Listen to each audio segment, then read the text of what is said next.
Assalamualaikum warahmatullahi wabarakatuh. Perkenalkan, nama saya Ali Firmansyah, NIM D1A019076, kelas C Agroekonomi, Fakultas Pertanian Universitas Jambi. Nah, pada video kali ini saya akan membahas mengenai apa saja alat-alat dan teknologi yang dimanfaatkan oleh petani dalam usaha tanaman pangan. Video ini dibuat untuk memenuhi tugas mata kuliah penyuluhan pertanian dengan dosen pengampu Insinyur Jamaluddin MSc. Nah, selanjutnya mari kita sama-sama membahas mengenai apa saja alat-alat dan juga teknologi yang dimanfaatkan petani tersebut. Di Indonesia, pertanian tidak bisa dilepaskan karena negara Indonesia sampai saat ini merupakan negara agraris. Oleh karena itu, pertanian memegang peranan penting dalam memajukan perekonomian masyarakat. Sektor pertanian di Indonesia tidak pernah lepas dari permasalahan yang terjadi setiap tahunnya, yang selalu membuat petani kesulitan. Salah satu masalah sektor pertanian di Indonesia adalah teknologi pertanian, serta alat-alat yang digunakan dalam pemanfaatan usaha tani, baik itu tanaman pangan maupun hortikultura. Adanya peran teknologi pertanian, maka diharapkan dapat meningkatkan kualitas hasil pertanian, serta memudahkan bagi para pengelola sektor pertanian untuk mendapatkan hasil kerja yang optimal. Akan tetapi, teknologi pertanian di beberapa wilayah mungkin masih belum sesuai untuk diterapkan secara keseluruhan, karena masih harus mempertimbangkan beberapa faktor kondisi alam, tenaga ahli yang mengoperasikan peralatan, serta pengetahuan masyarakat tentang alat dan teknologi tersebut. Teknologi pertanian berperan penting dalam meningkatkan produktivitas pertanian, mengingat bahwa peningkatan produksi melalui perluasan lahan atau ekstensifikasi sulit diterapkan di Indonesia di tengah-tengah konversi lahan pertanian produktif non-pertanian semakin meluas. Nah, menurut Badan Pusat Statistik atau BPS, dalam kurun waktu 1983 sampai dengan 1993 telah terjadi alih fungsi lahan seluas 935.000 hektar yang terdiri atas 425.000 hektar berupa lahan sawah dan 510.000 lainnya bukan sawah, atau rata-rata per tahun sekitar 40.000 hektar. Kemajuan dan pembangunan dalam bidang apapun tidak dapat dilepaskan dari kemajuan teknologi. Revolusi pertanian didorong oleh penemuan mesin-mesin dan cara-cara baru dalam bidang pertanian. Apabila tidak ada perubahan dalam bidang teknologi, maka pembangunan pertanian pun berhenti. Produksi terhenti, kenaikannya bahkan dapat menurun karena merosotnya kesuburan tanah atau kerusakan yang meningkat oleh hama penyakit yang masih merajalela. Contoh inovasi teknologi di bidang pertanian adalah teknologi sensor dan juga teknologi otomasi.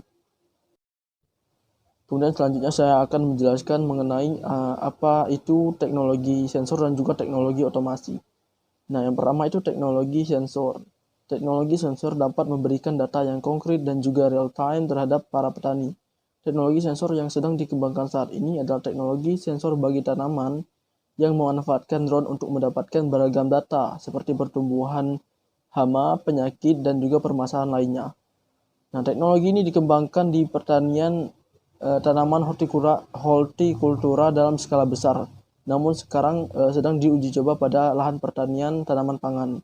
Dengan adanya teknologi ini, penggunaan pestisida dan bahan kimia lainnya dapat lebih terarah dan efisien, sehingga mengurangi dampak negatif bagi lingkungan. Kemudian yang kedua itu adalah teknologi otomasi. Teknologi otomasi ini yakni penerapannya seperti dapat dibilang juga sederhana, namun kini sistem otomasi yang lebih rumit sudah banyak dikembangkan di berbagai macam lahan pertanian.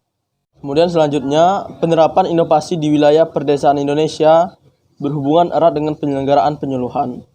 Penyuluh lapangan berperan penting dalam memperkenalkan inovasi teknologi pertanian kepada petani. Peran penyuluh pada dasarnya tidak hanya sekedar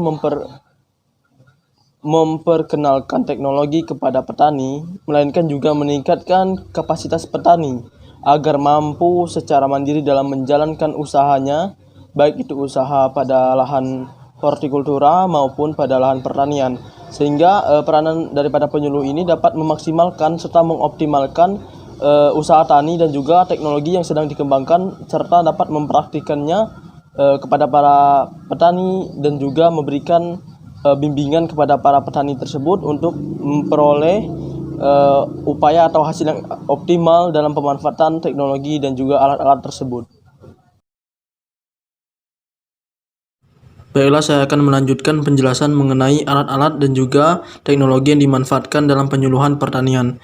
Sebagai negara agraris, para petani Indonesia tentu mengenal alat-alat pertanian seperti halnya negara-negara agraris lainnya. Ada yang masih menggunakan alat tradisional, ada yang sudah menggunakan alat modern.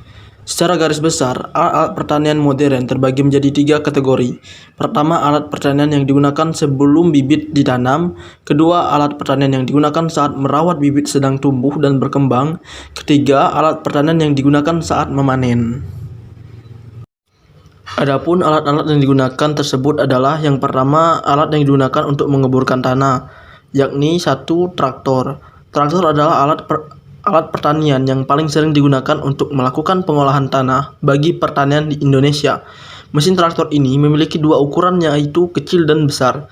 Berdasarkan rodanya, traktor memiliki 2 jenis, yaitu traktor dengan roda rantai yang biasa digunakan pada kondisi tanah berlumpur dan traktor dengan roda 2 yang biasa digunakan pada kondisi tanah kering. Kemudian yang kedua, rotavator. Rotavator adalah salah satu alat yang digunakan untuk melakukan pengolahan tanah pertama dan kedua. Untuk pengolahan tanah pertama berguna untuk memotong, mencacah, dan juga membolak-balikan tanah.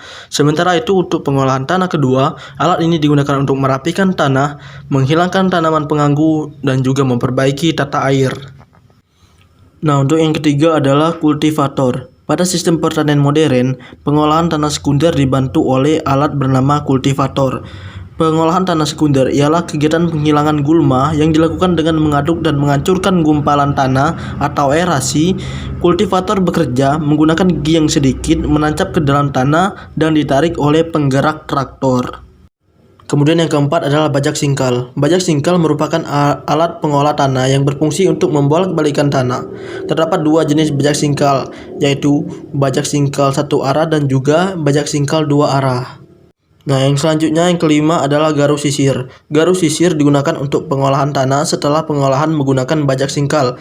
Biasanya alat ini digunakan pada sawah saat dalam keadaan basah agar tanah yang dalam bentuk bongkahan dapat gembur.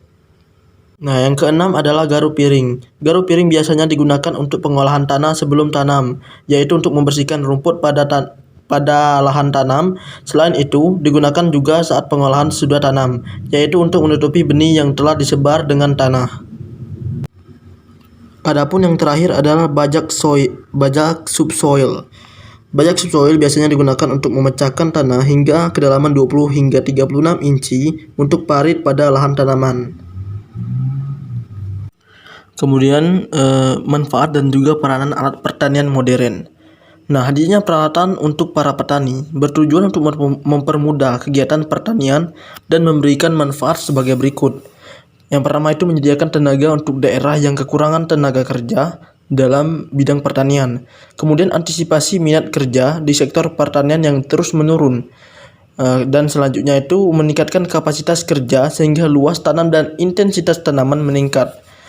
Dan meningkatkan kualitas pertanian sehingga ketetapan proses, hasil, dan mutu produk pertanian terjamin. Kemudian meningkatkan kenyamanan dan keamanan guna meningkatkan produktivitas. Dan sebagai pengganti manusia untuk mengerjakan kegiatan bertani yang sulit. Serta yang paling penting adalah berperan dalam pertumbuhan sektor pertanian seperti teknologi dan juga industri pertanian yang ada sekarang di Indonesia. Nah, dengan berbagai macam penjelasan dan juga karakteristik daripada penggunaan alat-alat tersebut, tentunya kita bisa memahami apa saja kegunaan dan juga manfaat daripada alat-alat tersebut guna menyokong kualitas tani dan juga hasil serta produktivitas yang maksimal bagi para petani dan juga mendapatkan kualitas dan juga keuntungan yang melimpah guna meningkatkan sektor pertanian yang ada di Indonesia. Nah, selain daripada alat-alat pengolahan pada tanah, juga terdapat berbagai macam alat dan juga teknologi modern yang digunakan untuk penanaman dan juga perawatan pada tanaman. Kemudian alat pemanenan modern. Alat-alat ini ada untuk memudahkan para petani untuk bercocok tanam. Cara kerja mesin penanaman modern yakni dengan memasukkan benih atau bibit ke dalam tanah yang gembur. Nah, kemudian untuk alat pemanen modern memudahkan para petani untuk mengumpulkan hasil panen dalam jumlah yang besar, dan juga dengan alat ini para petani bisa menghemat biaya, waktu, serta tenaga yang diperlukan. Baiklah, sekian video dari saya mengenai apa saja alat dan juga teknologi modern yang dimanfaatkan petani pada saat ini guna untuk mengoptimalkan hasil pertanian, baik itu pada tanaman pangan dan juga tanaman hortikultura atau perkebunan. Nah, sekian video dari saya. Bila terdapat kesalahan, saya mohon maaf. Kepada Allah saya mohon ampun. Wabillahi taufiq wal hidayah. Wassalamualaikum warahmatullahi wabarakatuh.